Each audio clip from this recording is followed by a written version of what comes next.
Never thought I'd be here making this video, eh?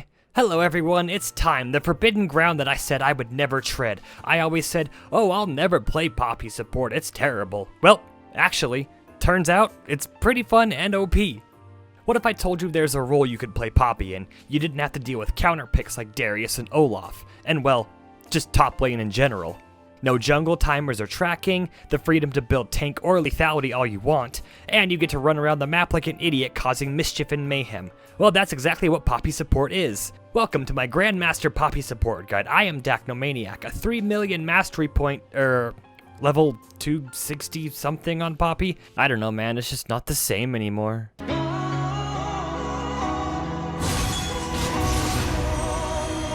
First, let's go over builds. There are two main rune pages that we take with Poppy support. The first and my favorite is the Hail of Blades build, and I know what you're thinking, why Hail of Blades? And I thought the exact same thing.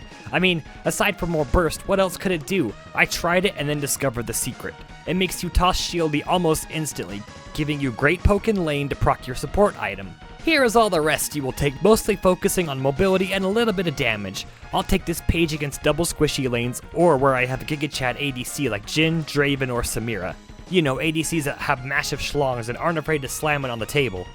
The other rune build is the more defensive side with Aftershock as your keystone, and the rest of what you see here. You can mess around with this one taking conditioning or overgrowth if you're just in a farm lane and can scale. I've even taken grasp in some matchups against melee supports. But I'll usually take this page into lanes where you have a hyper carry ADC that you need to protect, like if you're with a Kai'Sa, Jinx, or Smolder.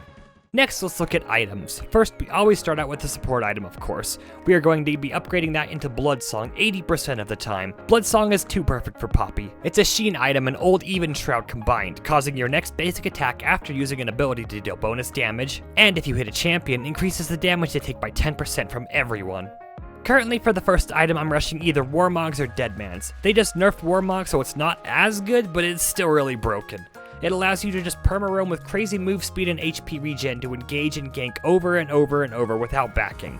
There are also a handful of lethality options you can choose from if you find yourself really ahead in lane and have, secured a couple of kills from your ADC. Umbral is a nice all-around item. It's cheap, gives you good damage, and the passive is great for clearing enemy wards around the map. Yumu's is another great option for great damage and even more mobility if you're roaming around the map a lot. And Service is fantastic against those pesky enchanters, and well, if you're playing League of Legends right now, there'll be at least 3 to 4 AD carries on the enemy team, all of them with barrier, so, you know, that helps too. For boots, I'll usually go Swifties if I plan to roam or are really ahead in lane. If not, I'll go Tappies or Merc Treads depending on the enemy team, or Synchronized Souls is also a silly option if you just plan to perma-roam all game. Next most important item is Deadmans. Again, a core item for Poppy jungle as well as support. It just adds even more move speed and damage to your kit. Third, I'll usually go Knight's Vow if your ADC is really fed, but if your whole team is doing well, then I'll give you a list of items to build here.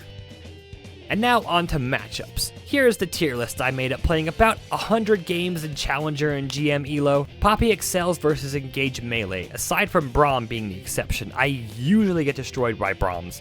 But Poppy support's weaknesses definitely shield enchanters like Karma, Melio, and Lulu. There's just nothing you can really do against them, especially in the late game. Typically, if it's a really rough matchup, I'll just say, Playa! Leave my ADC and go perma-roam for the rest of the game. Trust me, they can deal with it. They're an ADC player, they're used to people leaving them. What's he doing, man? Why? Why does he keep inting? He's 3 and 12. It's more important to impact the map than just sit there in lane and do nothing. Finally, let's cover ADC synergies. Of course, this is all subjective depending on how good of an ADC player you're actually working with. Poppy works best with aggressive high-burst ADCs like Jhin, Draven, and Samira. Here's a list of ADC synergy from my personal experience. Again, big dick ADCs are best with Poppies. And well, that's about all the basics I can cover about Poppy support. Sure, there's more, but I'm just covering what you need to get started here. Honestly, I love Poppy support, and I'm actually like 7 wins away from hitting Challenger with it. Thanks again for watching, everybody. I hope this guide helps you on the glorious path of Poppy support. Sorry about the lack of videos. Being an adult really takes up all my time. I really don't have time to work on videos anymore. I'm trying to work on stream highlights, but I'm still consistently streaming over on Twitch TV/Dacnomaniac. So come check me out over there, and I will fill you with even more wisdom from my endless bucket of facts.